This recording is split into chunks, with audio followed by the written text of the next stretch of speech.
Hello everyone, আসসালামু আলাইকুম। Welcome back to my channel. কেমন আছো তোমরা? আশা করছি ভালো আছো, আমিও ভালো আছি। তোমরা দেখছো রোজার রান্নাঘর উইথ ব্লগ। তো আজকে আমি রান্না করব ডিম কারি।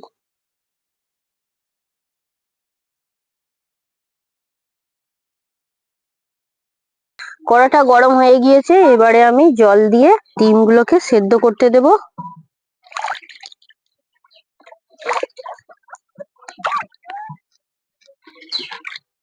ডিমগুলো একে একে আমি দিয়ে দেব।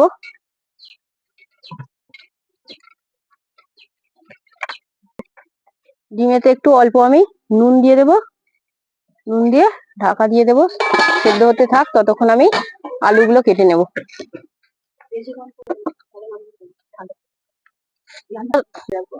ডিমটা সেদ্ধ হচ্ছে, এদিকে আমি আলুগুলো কেটে রেডি করে নেব।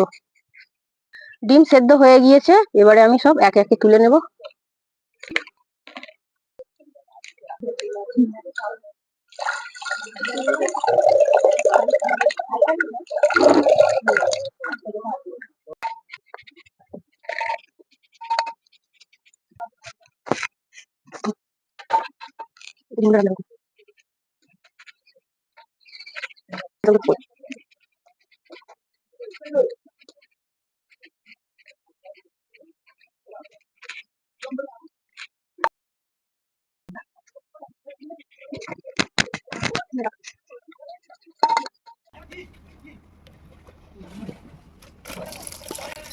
আবারও আমি জল দিয়ে ভালো করে আলুগুলো ধুয়ে নেব।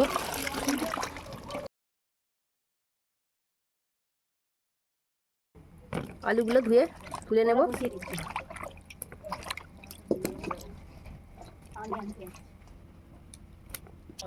কড়াটা ধুয়ে আবারও বসিয়ে দিয়েছি। এবারে আমি তেল দিয়ে ডিমগুলোকে একটু ভেজে নেব।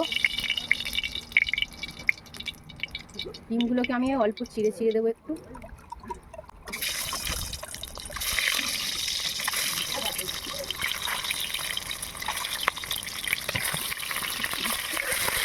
নুন, হলুদ গুঁড়ো।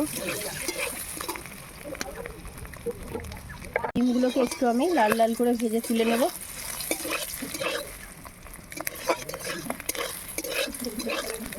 লাল হয়ে গিয়েছে, এবার আমি তুলে নেবো একে একে।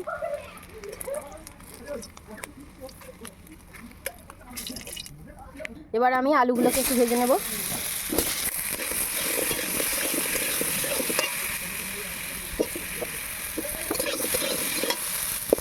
অল্প নুন, না গো, হলুদ গুঁড়ো,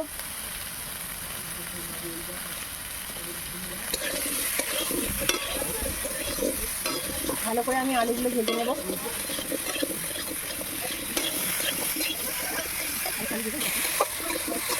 ডিম আলু কষার জন্য আজকে লাগছে এই যেখানে ডিম, এদিকে আলু ভাজা হচ্ছে, আর লাগছে আদা বাটা, রসুন বাটা, নুন, লঙ্কা গুঁড়ো, হলুদ গুঁড়ো, ধনে পাতা কুচি, কাশ্মীরি লঙ্কা, জিরে গুঁড়ো, ধনে গুঁড়ো আর পেঁয়াজ বাটা। আলুগুলো ভাজা হয়ে গিয়েছে, আমি এরকম লাল লাল করে ভেজেছি। সব তুলে নেব একে একে।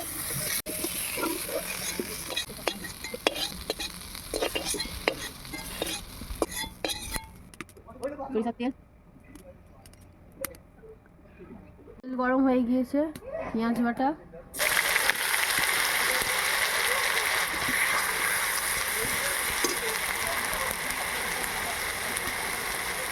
আদা বাটা, রসুন বাটা,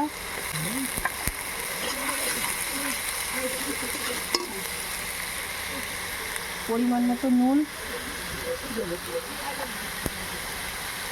লঙ্কার গুঁড়ো, হলুদ গুঁড়ো,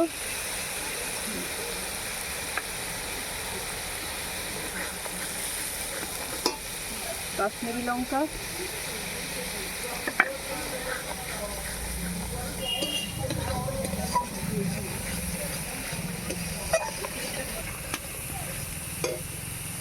জিরে গুঁড়ো,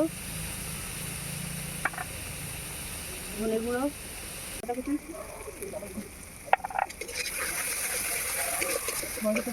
গলে যাবে। অল্প একটু জল দিয়ে মশলাটাকে ভালো করে কষিয়ে নেব।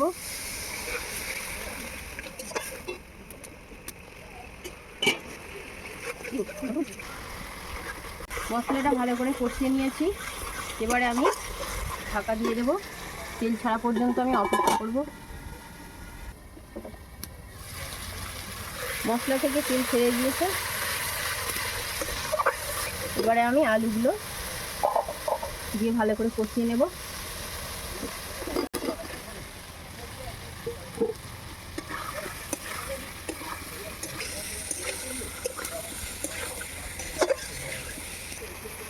অল্প একটু জল দেব, না হলে মশলাগুলো ধরে যাবে।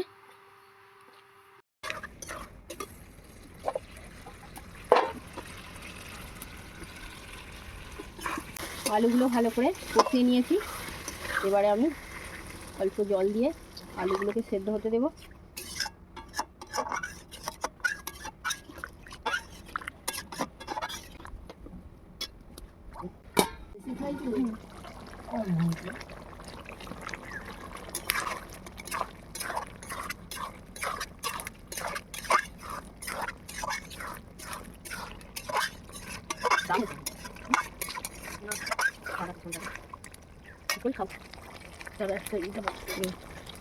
জিরে গুঁড়ো, ধনে গুঁড়ো,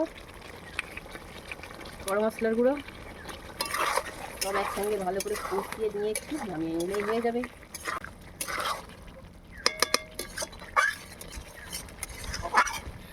আমার তরকারি রেডি হয়ে গিয়েছে, এবারে আমি নামিয়ে নেব।